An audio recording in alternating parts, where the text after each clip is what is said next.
Председатель Бишкекского городского суда Нурбек Эсеналиев и председатели районных судов столицы Кымбат Архарова, Талай Абыкеев, Чолпон Досмамбетова, Алмаз Калыбаев, Куанычбек Касымбеков, а также судья Жетөбөгүского районного суда Иссыкульской области Нуркалы Асанбаев поздравили ветерана Великой Отечественной войны, поэта и писателя Асека Урманбетова с столетием со дня рождения и с Днем защитника Отечества. Судьи поздравили ветерана войны по поручению председателя Верховного суда Кыргызской республики Замирбека Базарбекова.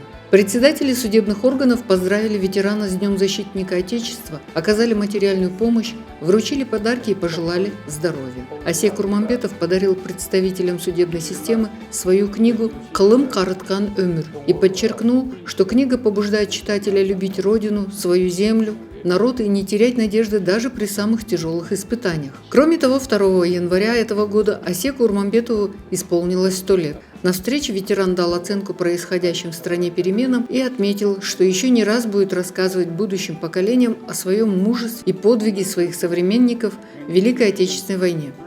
Билетанын баласына вот жүрдүк. Биздин милдет ошо фашисттерге карап жеңиш турсун илел деген ой менен жүрдүк. Өлгөнүз өлдүк, өлгөн заман калдык. Билбеген адам кырылды. Күнөсөк бала дагы, кары картаң дагы талкаланды. Согуштун шарты ошол экен да. Эми Кудай аны бербесин.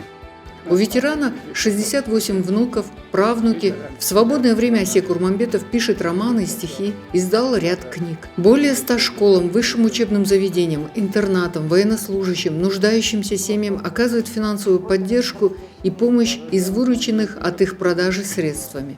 Жамандык болбой, жакшылык болсун, аманчылыкта кездешип туралы. Onu ince olsun, onu nazar.